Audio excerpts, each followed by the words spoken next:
report. Hanging at the fish report. Hanging at the fish report. Hanging at the fish report.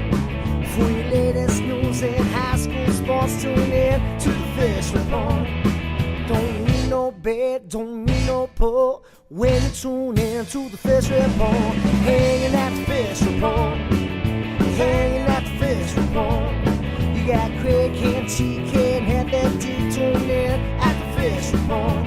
Coming to you live from Studio F in Russia, Ohio. It's the Fish Report Live Show with your hosts, Craig Fissinger and Ken Francis. Tune in to the fish report. Welcome, everyone, to another Fish Report Live, the spring season of Fish Report Live. My name is Craig Fissinger. That's Ken Francis. Back in the sound room, you know who's back there. It's TK and Heavy D. We're going to be joining those guys a little bit later in the show. And Ken just finished up with our winter sports season several weeks ago, took a couple weeks off. Do want to say congratulations to a few area basketball teams that did real well, but we're ready to talk some spring sports, aren't we? That's right, Craig. You know, really hats off to the Tri-Village Patriots, Craig. They had a fantastic season in basketball. Went 30-0. They beat our Russia Raiders twice, Craig. And, you know, a lot of times we talk about the CCC and you know, the conference isn't always the strongest from top to bottom, Craig. But I'll tell you what, at the top this year, they proved they were number one. Yeah, I had a couple girls teams do well. Also won a couple state championships. Yes, they did, Craig. Local Fort Laramie Redskins were Sales Tigers. Craig, they both pulled through. They made great tournament runs. You know, I seen them both play during the regular season. I knew they both had good teams, Craig, but never in my wildest dreams did I think they'd win state championships. But coaches got them playing on the right track at the right time, and congratulations to both those teams. Yeah, it just goes to show how strong basketball is in this area. But, again, we want to talk some spring sports of the outdoor variety. Got a couple fun interviews tonight, don't we? Yes, we do, Craig. Really looking forward to talking to Covington head baseball coach Mitch Hirsch. Mitch took his Covington Buccaneers last year, Craig. They were like 6-15 going into the tournament, Craig. They came into Russia, knocked off the number 1 seed Russia Raiders. Then they took care of the number 2 seed, the Lehman Cavaliers, both in impressive fashion. Craig, not only did they win them 2 games, they went all the way to the regional semifinals. And veteran coach Mitch Hirsch did a great job with them. So looking forward to talking to him here in just a few minutes. As well as Russia head track and field coach on the boys' side, Dan Schafer. Dan won a Shelby County League track meet for the boys last year. First time since 1983 that the Raiders captured that championship. So looking forward to talking to Coach Schafer and some of his star runners on both the boys and girls side tonight. All right, and speaking of track, don't want to forget tonight's trivia question, and I know you got a track question for me tonight, don't you? I do, Craig. You know, I had to spin things around here. It was always as in the basketball record books, but we're going to track and baseball now. So the Lady Raiders, Craig, Shelby County League track champions last year. How many consecutive years have the Russia Lady Raiders won the Shelby County League championship? 2, 3, 4, or 5? That's a good question. I know they seem to be the favorite every year, but how many years in a row they've won it, I'm not real positive. So if the Fish Report viewers out there can help me, you can, if you're watching us on the Fish Report Live page, you can scroll down, check the trivia question out there, answer it, check the results out. If you're watching us on NK Telco Cable TV Channel 3, we will have those results for you at the end of the show. All right, Ken, well, let's get things started. And last year, I don't think we touched on the CCC as far as baseball goes. We try to get around the area, cover every conference, but I don't think we talked about CCC baseball last year. So we do have the standings. Heavy D, if you can bring up the CCC standings from last year, just want to review those real quick. And actually, maybe we don't have them up there. But anyway, Covington, like you said, went into tournament with a kind of a losing record, basically, and came back and got really hot at the right time, didn't they? They did, Craig. And, you know, it was interesting because Russia played Covington in a doubleheader earlier in the season last year. And Russia won both games of that doubleheader. But while I was watching that game, you know, I thought, boy, these guys really hit the ball well. They just hit everything right at us. And I think, you know, as the season went on and once they got into tournament play, Coach Hirsch's team, they continued to hit the ball well, but they started to find the holes, they started to find the gaps, and they took advantage of every opportunity they had. And I tell you what, he got his team playing great baseball at the right time of the season last year. When they won their game at Russia, you know, obviously it was very disappointing for the Raider fans. And we looked at that thinking, you know, we shouldn't have lost that game. But then they went on, I tell you what, and they handled a very good Lehman team and had beaten Botkins earlier in that. And then they won the district championship team. Just made a great run with some very good baseball players, and we're really looking forward to talking to Coach tonight. Yeah, it was definitely a historic run getting to the regionals. First time they'd done that, I think, since 1972. The guy running that program, of course, is Mitch Hirsch. He's been there since 2002, I believe. Happy to have him live on the phone right now. Coach Hirsch, welcome to Fish Report Live, and thanks for joining us. Yeah, thanks for having me. Well, listen, you started out the season very well. You're 2-0 this week, beat New Knoxville on Monday night, got a win over Newton on Tuesday. I want to ask, do you sense any kind of carryover of confidence from that tournament run last year into this season at all? Yeah, the kids came out this season excited, playing with a lot of confidence so far. They've been working hard in practice. They want to repeat what they've done last year. There was kind of disappointing end to the way we finished the season on how we played that last game. Well, a couple of the guys you lost from last year, a couple of your seniors were Justin Williams and Jake Albright. Did a very good job for you on the mound. Who do you have coming back this year, or who's going to replace those two guys in your pitching department? Our top two will be Austin LaFeld, who was there with Justin last year, and our other one will be Nathan Bly. We're going to rely on them two pretty heavily. We also got a couple other guys that we feel real comfortable with putting on the mound at any time. And we've got, a couple of guys that can come in and mop up duties when needed. So we're going to be feel pretty well about our pitching this year. Coach, hi, this is Ken Francis. We talked a little bit about your pitching. I talked a little bit about your hitting earlier and on the offensive side. Justin Williams last year, seen him play 3 games last year. That guy could flat out hit a baseball. He's gone now, but who else do you have picking up the offensive slack for your team now?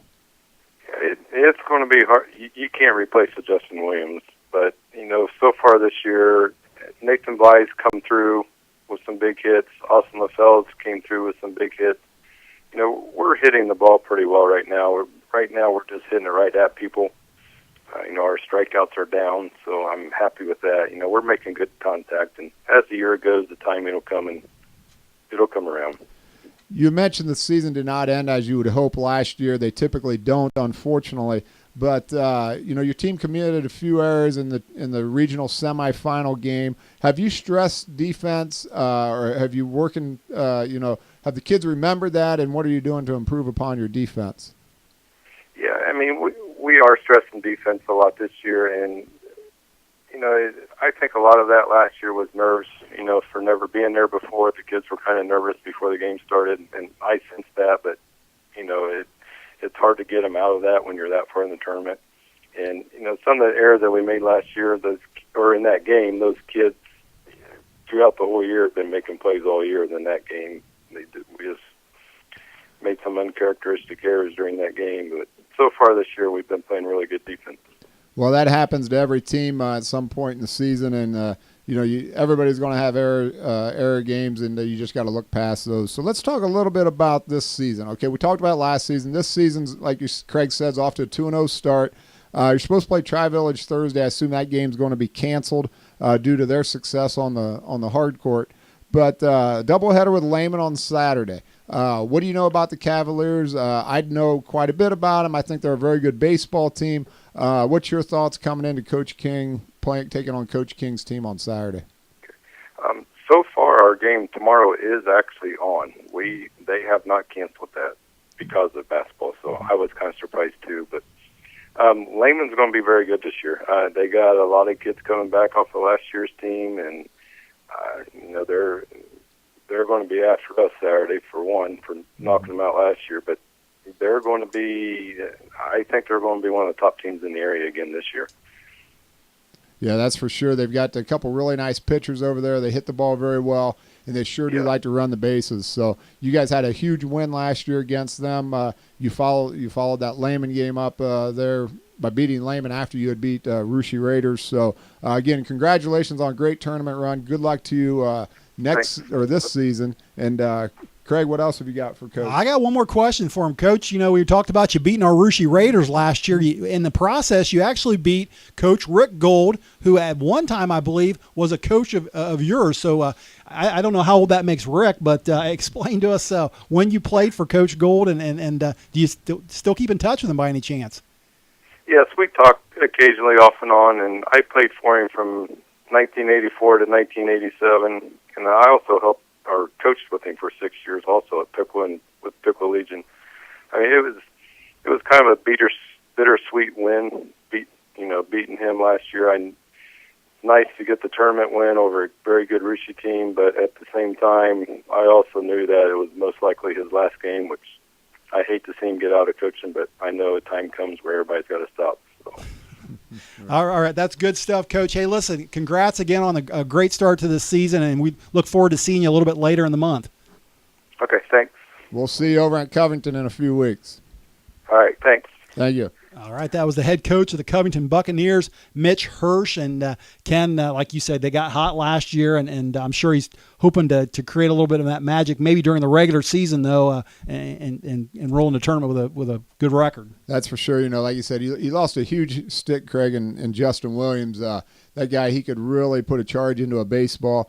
Jake Albright, also a very good athlete that he lost. But he's got some very good kids back this year. I anticipate he's going to have a much better record come postseason this year than what he had last year. I found it interesting. He said that the Tri-Village game isn't canceled. They just got done playing basketball last Saturday. Maybe none of their basketball players play baseball. I don't know. I think that might be the case. There might be a couple of them, but for the most part, I believe most of their basketball players do not play baseball. All right. Well, before we take a break, since we're talking baseball, I do want to ask you about some items of local interest, I guess, and one of those is, of course, Fort Laramie alum Jared Hoying. Jared was in that Texas Rangers major league camp during spring training. I think eventually got signed to back to AAA. Any chance, in your opinion, that he's going to get a shot in the major leagues? I know a lot of Laramie people and a lot of local folks are hoping he does. Well, Craig, it's funny you ask. Actually, I just talked to Jared's dad about an hour ago. Asked him the same questions, and he did. He got brought back down to Class AAA. He's now traveling with the AAA team through spring training games. He commented the fact that being with the big league club and going to spring training games was a whole lot nicer than the AAA club. I bet, yeah. But he also said that word from the dugout and also word from the front office to Jared is the fact that he is one injury away. Anybody on the big league roster, outfielder-wise, gets injured, he's the guy that's going to be called up. It's all about him putting up good numbers again this year at the AAA level and see what can transpire into a potential call-up. You better have a suitcase packed then, huh? That would be nice. Good idea, yeah. All right. Well, listen, I want to bring the guys in the sound room into this conversation. Guys, let's keep it on baseball here. And TK, I know you've got some connections up in the Mercer County area. Since we're talking about alums from the area. Corey Lupke's another one. This guy hasn't played for a couple years now because of Tommy John surgery. What's the word on him? Is he going to play this season? Yeah, like you said, Craig, two Tommy John surgeries. So not the best of luck for Corey out there on the West Coast. But as most people probably seen around here, he did throw on Sunday. Reported to be in good shape, felt good after the throw, and then scheduled to throw, I think, tomorrow or maybe Friday again.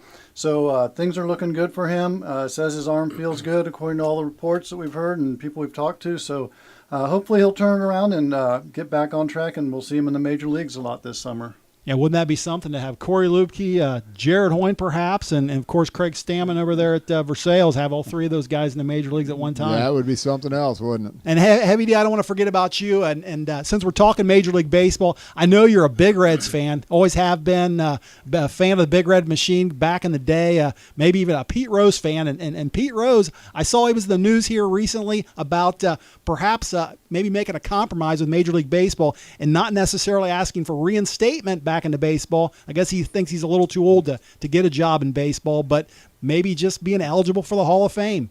What do you think? Yep, I grew up watching the Reds. I can remember when I was 6 and 7 years old, the Big Red Machine in the World Series there. Been to Cooperstown, and really that needs to be Pete's goal, is to get to Cooperstown. Being reinstated to baseball is one thing, but getting to Cooperstown, I mean, that's the pinnacle of anybody's baseball career. And best of luck to Pete. Hell of a player. Charlie Hustle, 4192. I know he like signs autographs for a living now. I imagine he's just getting tired of signing Pete Rose. Maybe wants to sign Pete Rose, HOF for Hall of Fame or Maybe, something. yeah. You know, I seen him out at Caesar's Palace signing autographs a few years ago, and he was looking interesting back then too. So he deserves to be in the Hall of Fame. He great baseball player. Played it one way, Craig, and that was with the old knob turned all the way to the right. That guy was full bore, as powerful as he could go, 100% of the time. All right, well, listen, that's going to do it for our baseball talk. We're going to take a short break. When we come back, we're going to talk some track, including that big interview with Russia coach Dan Schafer. Stay there. We'll be right back. Well, I'm digging on you. I'm digging on you. What's poor boy to do? You got me acting a fool. I'm digging on you. I'm digging on you. I'm digging on you. What's poor boy to do? You got me black and blue. I'm digging on you. I've been watching from my window, and I just can't get my eyes off of you, girl. You don't know me, you don't know I'm looking. Oh, how I wish to be part of your world. Well, I'm digging on you. I'm digging on you. What's poor boy to? You got me acting a fool. I'm digging on you. I'm digging on you. I'm digging on you. What's poor boy to? You got me black and blue. I'm digging on you. Well, I'm hypnotized by every expression in the way you run your fingers through your hair. Would you find us romantic? Oh, a little bit frightening to know that you are never, ever alone. Well, I'm digging on you. I'm digging on you. What's poor boy to? You got me acting a fool. I'm digging on you. I'm digging on you. I'm digging on you. What's poor boy to? Well, I'm digging on you.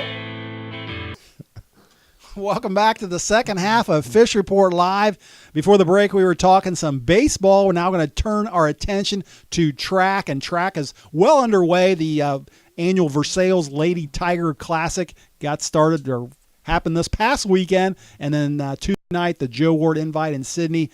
The boys got started there. And Ken, you used to have one run in track. You don't anymore. Are you still into track at all? Absolutely, Craig. Still like to watch the times across the area. Still like to keep a lot of interest in both the boys and the girls track and field events. Always interesting to see as different runners, how they performed last year when they come back as underclassmen. Maybe they were juniors last year, seniors, see how they improve.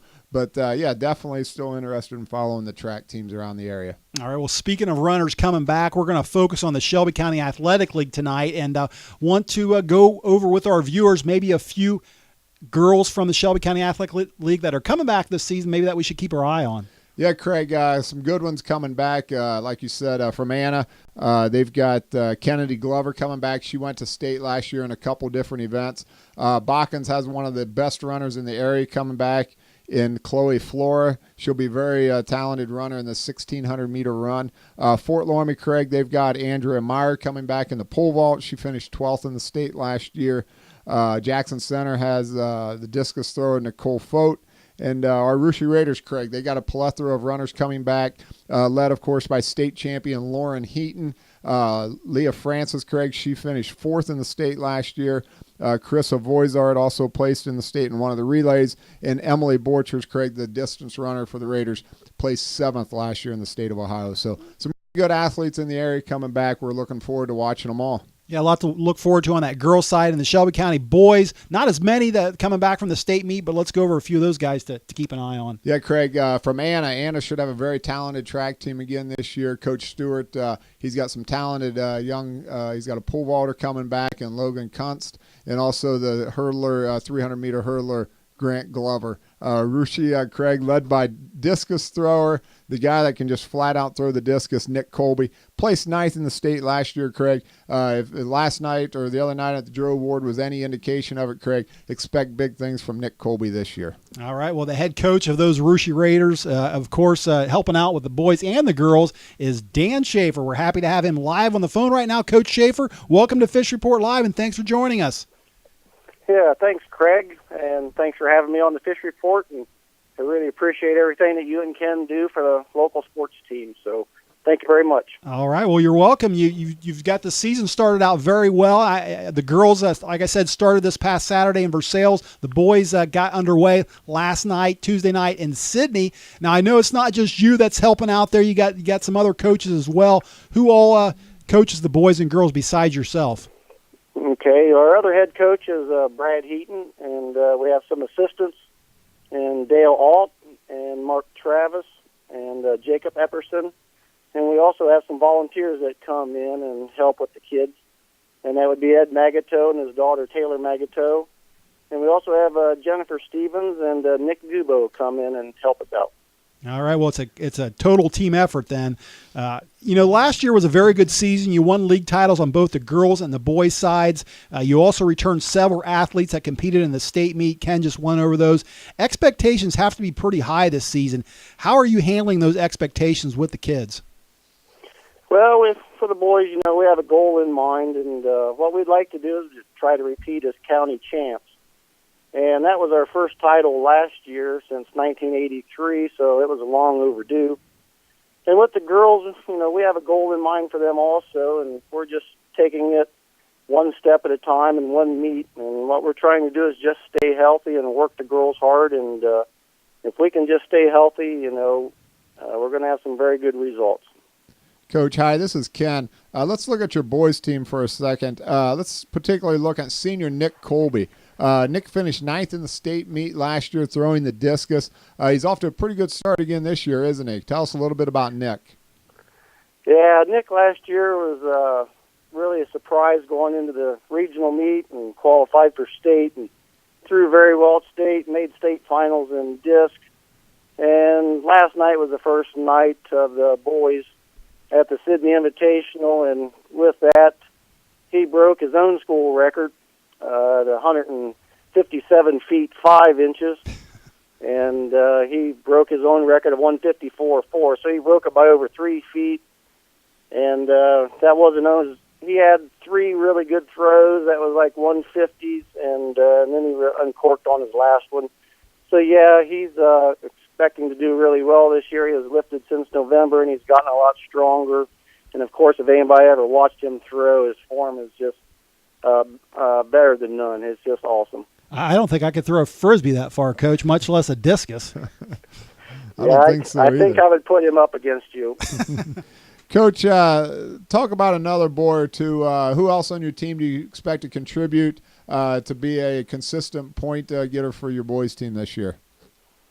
Well, we have quite a few good boys on the team, but some of the better ones that stand out is, as far as goals, is like Weston Levy in pole vault. He's pretty consistent, 13 to 14-foot pole vaulter. We have Trevor Monin coming back his junior year, and a 400 and a 4x8. He is a regional qualifier in that. Caleb Ball also is a junior, and he's specialized in the 800 and 4x8. And them are some of the boys that are just some really good athletes that we're looking for a lot from this year. Coach, let's look at the girls' side just for a minute. Of course, you got a returning state champion, 2-time state champion, actually, in Lauren Heaton. She's already got 2 state championships under her belt. You've also got Leah Francis, the senior hurdler. She's had an outstanding career. She finished 4th in the state last year. You got Emily Borchers coming back. You've got Molly Kearns coming back. Some really good runners. What's the expectations on the girls' side? Well, that's a good question. like I say, we're just taking it one meet at a time. The girls have a goal in mind, and especially the seniors filled it out in their goal sheets this year at the beginning of the season. And as the coaching staff, we are working towards the goals that the girls have set. And we just want to keep working hard and stay healthy, and we will see what happens. Like I say, if last night is any indication of where these girls can go at the city meet, which is mostly D1 schools last night, the girls won the meet, and it's going to be a very exciting season for the girls. There's no doubt about that. All right, Coach, hey, one more question and we'll let you go. But Ken and I, we like talking about surprises, things that people might not expect during the season. And, of course, that means freshmen coming in. I know a lot of coaches don't like to talk about freshmen and expectations there or put any pressure on them. But give us something to go on here. You got any freshmen coming up that might make an impact this season? Maybe not now, but by the end of the season. Okay. Well, we like to refer to them as first-time track participants because sometimes we have kids that might have came off the baseball team or never even went out for track before. So we have a couple boys that are actually sophomores this year that's going to make a big impact on our team, and that's Ethan Monier, Drew Poling, and Trent Monin. And then on the girls' side, we have Emily Bowman, which is a freshman in pole vault, and she is getting real close to breaking the school record already in pole vault. And we also have Megan Frazier, who ran on the state qualifying cross-country team. So, yeah, we have some really good athletes coming up. That's a lot to look forward to. Absolutely, Coach. Well, listen, it's great that it's the outdoor sports season. We're all looking forward to watching the Lady Raider track team and also the boy track team. Best of luck, continued success. Get a couple more Shelby County League championships this year, and hopefully you can take them to the next level once again, and good luck to you. Okay, thank you very much. Thanks, Coach. Thank you. All right, that was Coach Dan Schafer from the Russia Raiders, and it sounded like he rattled off about 6-7 coaches there, I think, that help out. Of course, with the track team, you got to have a lot, don't you? Yeah, you do, Craig. You got different field events, you got throwing events, you got hurdles, you got distance, you got sprinters, so a wide variety of different events, and they're spread out over a very large area. It's not like they're all confined to a ball diamond or to a basketball court or a volleyball court. So, yeah, it takes a lot of coaches just to keep an eye on everybody. All right. One more thing to get to tonight, Ken, and that is the trivia question, which was a track question. So why don't you read the question again, and we'll check with the guys back in the sound room on the results. Craig, the question was concerning Russia Lady Raider Track, Shelby County Athletic League. How many consecutive Shelby County League championships have the Lady Raiders won in track? Is it 2, 3, 4, or 5? Well, my initial thoughts to go on the high side and go with 5, but I better check with the telemetrics back there. Guys, what do you got on the Fish Report telemetrics? Any answers? Overwhelming choice is 5 consecutive SCAL titles to the Lady Raiders. All right, well, I was thinking right. You know that I don't know if there was an interruption in there, maybe somewhere in the middle, maybe a Fort Laramie team or an Anna girls team. I don't know, but I'll go with what the viewer's saying. I'm going to go with 5, Ken. Craig, actually the answer is 4. 4. 11, 12, 13, and 14. This would be wrong. this will be number 5 if we win it this year, which we have to be odds-on favorite to win it, but it's actually currently sitting at 4. What I wanted the question to be, Craig, was going back, how long has it been since either a Russia or Laramie team did not win the Shelby County League track? And then you're going back a ways. I couldn't find the answer, but I'm pretty sure you would have to go back at least 15 to 20 years. Oh, wow. That's a long time. Big Dog know that? I don't know. I don't know if Big Nog would know that one. When was the last time not Russia or Laramie won the Shelby County League championship in girls track? Maybe we'll hear from one of our viewers this week. I know Dean that. Stewart might know that. Dean might. He probably does know. All right. Anyways. All right. Well, listen, that's going to wrap it up for our show tonight. I do want to say special thanks to our guests, Mitch Hirsch from Covington and Dan Schafer from Russia, for coming on the show. Ken and I and the crew, we're going to be back again next week, same time, same place. So until then, have a great rest of the week, and good night, everyone. Hanging at the fish report. Hanging at the fish report. Hanging at the fish report. Hanging at the fish report. For your latest news in high school sports, tune in to the fish report. Don't need no bed, don't need ain't no pull when you tune in to the fish report. Hanging at the fish